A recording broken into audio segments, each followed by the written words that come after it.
Hey, what's up, everybody? It's your boy Force Destroyer, aka Gustav, aka Big Julian 34.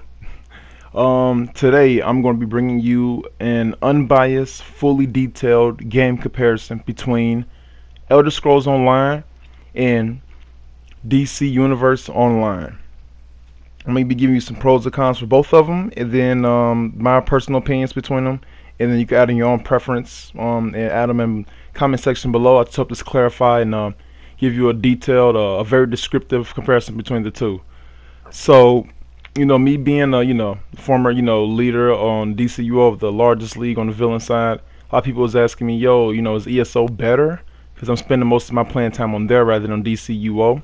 So that's what helped me, help inspire me to create this video, to give people some pointers and some comparisons on both. So I'm going to try to be as objective as possible. And first, I'm going to start with Elder Scrolls Online. So the newly released ESO game has a very fluent battle. As you can see right here, I'm able to dodge, jump around, use my ultimate, able to switch between my sword and healing staff at will, change my loadouts in a split second like that. Very fluent fight, very fluent fighting, very fluent battle. It's very action oriented, and it has a higher skill requirement. There's more skill required in this game, time and dodges, using your moves and whatnot. As you can see, the graphics are gorgeous, beautiful graphics. You can go in third person view, which is this one right now, and you can even go into first person view, which is, here's an example here. The options, this is very good, very there's a large variety, so it's a very dispersed, and it's easily to become immersed in this large game here. Again, graphics are beautiful. As you can see, the wolf transformation here. Be fighting with some guildmates on the boss. Giant boss fights. You see the graphics can't stress that enough. Great graphics. There's no healer, tank, or DPS in here. We're all doing pretty much whatever we want to do. Whenever someone's health gets low, someone could pop some heals and some shields. If we need someone to grab aggro, someone could grab aggro. There's no limitations on your playstyle. And all four classes, there's four classes in this game, and all four of them can perform all of the roles effectively. Then in open world, you have random boss spawns like this one here, large bosses in open world, which drops pretty good gear, gives us an incentive to go out and quest in open world, where I can meet up with some random people here, and we killed a giant flesh atronach, which comes out of nowhere. No traditional roles needed. All class freedom, beautiful animations, open world, random boss spawns is great. Again, another example on the graphics. This is on the PlayStation 4, by the way. This is our guild tabards for the Death Angels. Yeah, great graphics, beautiful graphics. So this is a huge drawing point for this game, is the graphics and whatnot. It's a very large world, very immersive. There's a lot of questing. There's other skills you can do, so it's more to do than just PvP/PvE. You can actually go out and level up on your skills, go explore lore books and whatnot, collect different mounts. Role playing opportunities are here as well. And yeah, the last aspect I want to talk about is World PvP. Wow, World PvP on this game is like none other. I've been hearing a lot of comparisons between this to Guild Wars and WoW. I've played WoW before, so I can see some of that. Guild Wars I'm not too familiar with, but maybe it does take some aspects from those games. But this game has its own uniqueness added to it as well.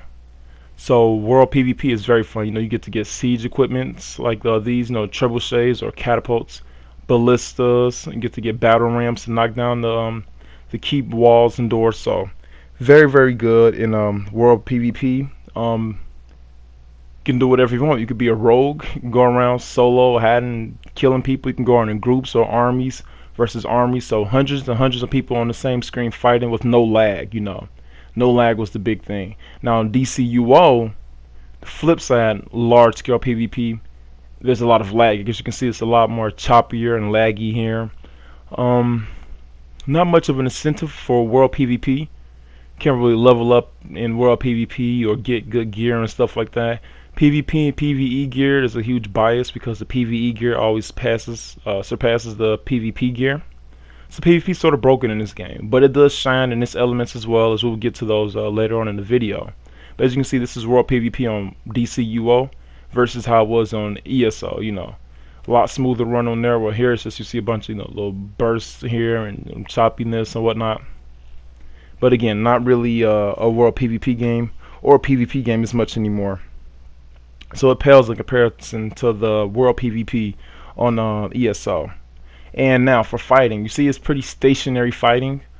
You just not much movement. It has the rock paper scissors method, which is the square versus triangle versus R1. Occasionally hold R1, mash the square button, press triangle occasionally. You mix it in with casting some spells and supercharges with a cola. Then you have your basic DCUO 1v1 PvP scenario. Not much skill required here. And then of course with the powers being biased, some powers are going to always be better than the other ones as the game gradually became a pay to win type game, with some powers being stronger than the other ones and players using power tokens to go to those powers in order to be the best. So not much skill required in the PvP aspect. Pretty dull, pretty repetitive. Yeah, the PvP on this game, it just is nowhere near as good as ESO's PvP. Now, where this game excels is in character customization. Wow. They have limited fighting styles, broken powers and broken mechanics, no real skill required, stationary fighting, World PvP lag, but this game excels in character customization. I cannot stress that enough. No game ever has had more character customization than this one. As far as MMO wise go, if there is, this game is top 3 of all time. You can make your character look any way he wants. This guy, my guy looks sort of like an archangel or sort of a demonic, celestial villain, because I had celestial powers of light and dark. So this goes great with him and the role playing possibilities there.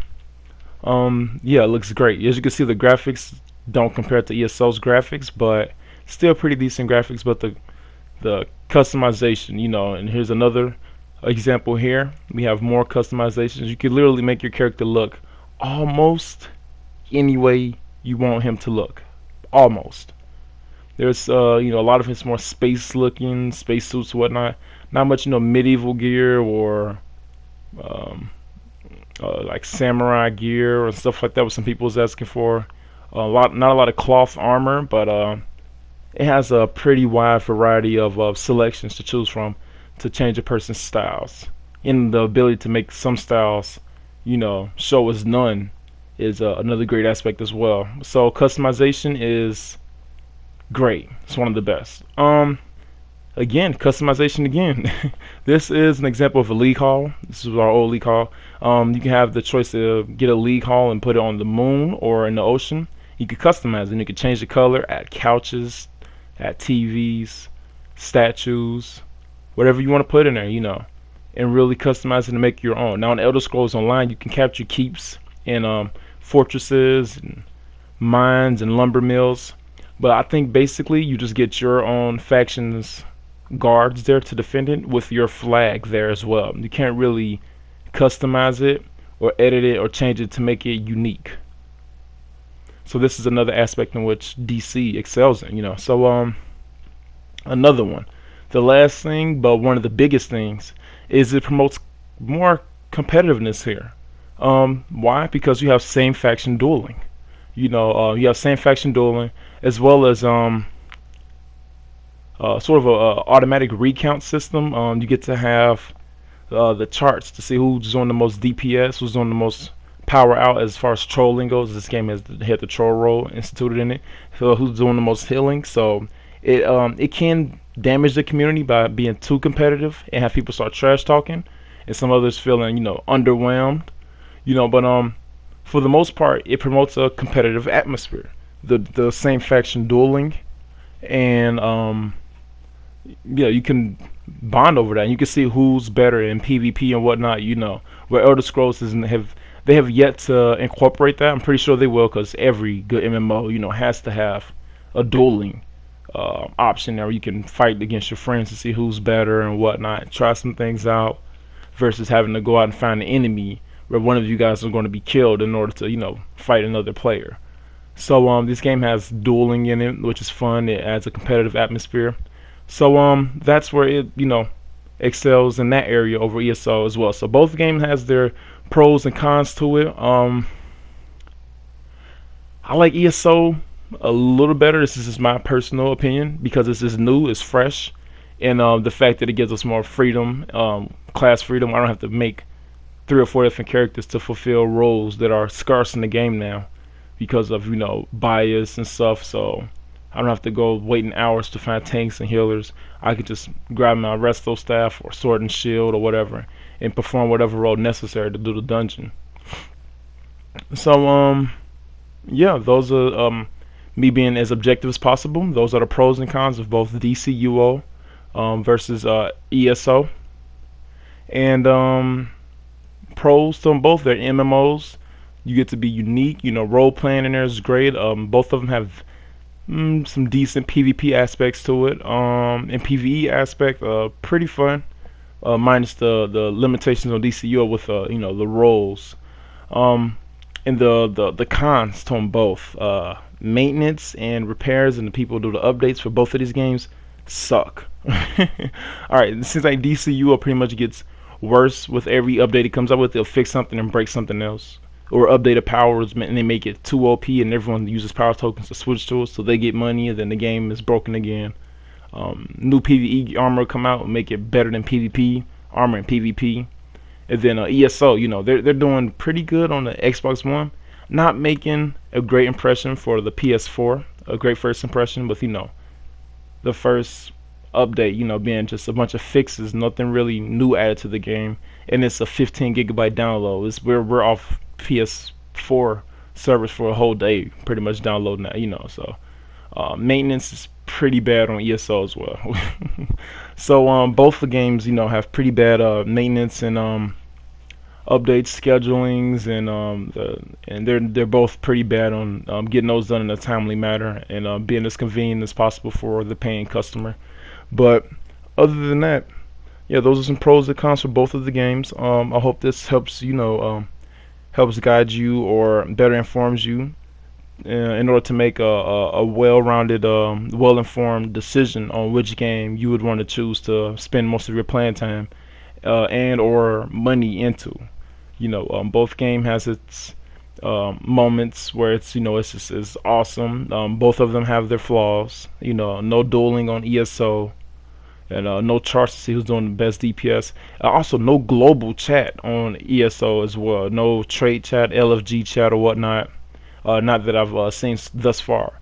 So that's another, you know, issue there that they should fix. DCUO has plenty of bugs in PvP. PvP is really unbiased right now, pretty broken. The mechanics, fighting mechanics are broken right now. Very limited content as well. So both games has their flaws, but both have their pros as well. Both of them are great games. So again, I hope this helps you in making your decision on which game you want to spend more time and money and your efforts into. I hope this helps. If it did, leave a like and comment down below. And until next time, thanks for watching.